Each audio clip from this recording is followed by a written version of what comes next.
Intelligent design looks at certain features of biology and claims that these features are most reasonably explained by an intelligent cause of the universe compared to undirected natural processes. Even atheist Richard Dawkins has said, living systems give the appearance of having been designed for a purpose. The first example of intelligent design that we're going to look at today is DNA. In 1953, James Watson and Francis Crick discovered that DNA has a 4-character code and went on to map out that code. This code is commonly shown in 4 letters, which are G, A, C, and T, which stand for guanine, adenine, cosine, and thymine. Watson and Crick also discovered that this DNA code is similar to a computer code and that it must be arranged in a specific way to perform a specific function, such as for life to exist. These sequences of nucleotide bases store and transmit information that is critical to build protein molecules which cells need to survive. Without this specific arrangement of these protein molecules, cells would not be able to exist and therefore neither would life. In fact, the human body has an average of 100 trillion cells. In a single cell, the DNA contains the informational equivalent of roughly 8,000 books. If the DNA from one cell were uncoiled, it would extend to about 3 meters in length. Thus, if the DNA of an adult human were strung together, it would stretch from Earth to the Sun and back roughly 70 times.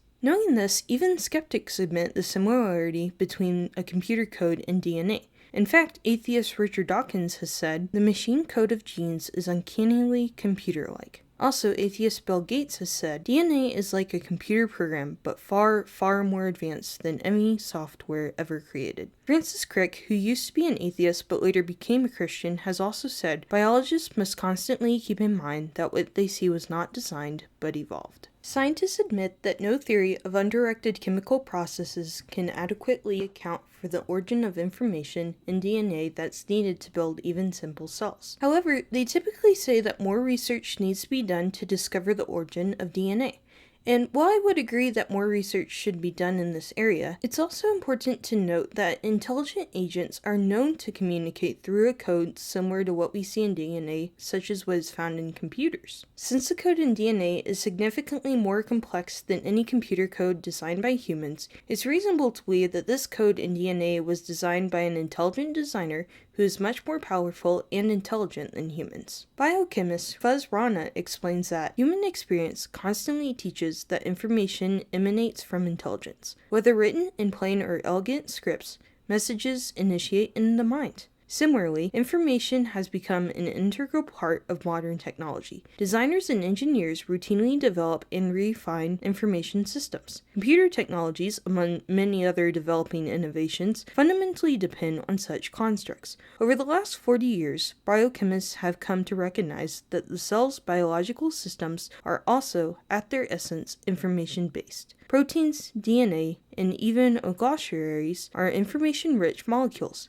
By analogy, these discoveries reinforce the biochemical design argument. German engineer and IT specialist Werner Gitt expands on this information by saying, a necessary requirement for generating meaningful information is the ability to select from alternatives, and this requires an intelligent, volitional entity. Unguided, random processes cannot do this, not in any amount of time, because this selection process demands continuous guidance by intelligent beings that have a purpose. Based on what we know about the types of agents that have the ability to create specific and complex information, such as what is found in a computer code, an intelligent designer of DNA is a more reasonable explanation for DNA than the blind, unguided forces of natural selection. So, this argument is not a God of the gaps argument, but a reasonable conclusion drawn from the evidence and using inference to the best explanation. Another example of intelligent design in biology are systems that are irreducibly complex. A system is irreducibly complex if it has to have all of the parts in the system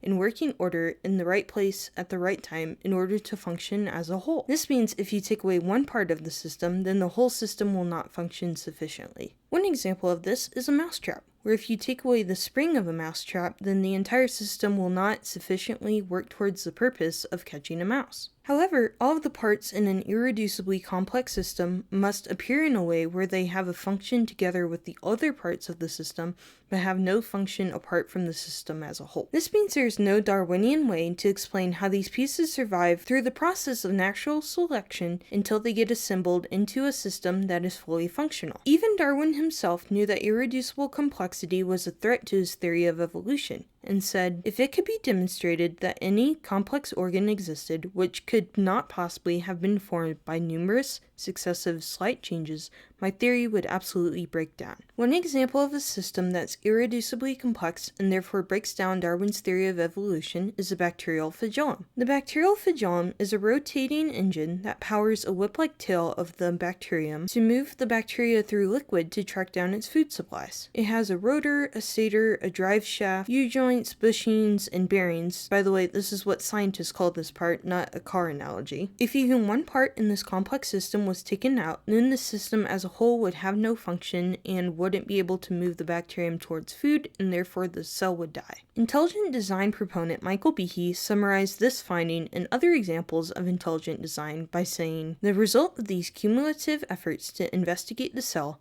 to investigate life at the molecular level, is a loud, clear, piercing cry of design. The result is so unambiguous and so significant that it must be ranked as one of the greatest achievements in the history of science. The discovery rivals those of Newton and Einstein. I agree with Behe about the importance of the discovery of intelligent design, but I also think it's fair to note that he's a little bit biased in saying that. This is a really big discovery in the history of science, but I'm sure a lot of other scientists would say that as well about the areas that they study. But I still think he's making a good point that intelligent design is a significant scientific finding that should be taken seriously. Intelligent design uses cause and effect to guide scientific discoveries about what most likely caused these irreducibly complex systems. From the evidence that we saw in biology today, it is reasonable to believe that there was an intelligent designer of our universe. While some people may argue that intelligent design is really just religion masking itself as science, intelligent design actually looks at scientific discoveries and concludes that there reasonably must have been an intelligent designer of our universe based on those scientific discoveries. Please like and subscribe for more videos that share God's love through apologetics, and remember, Jesus loves you.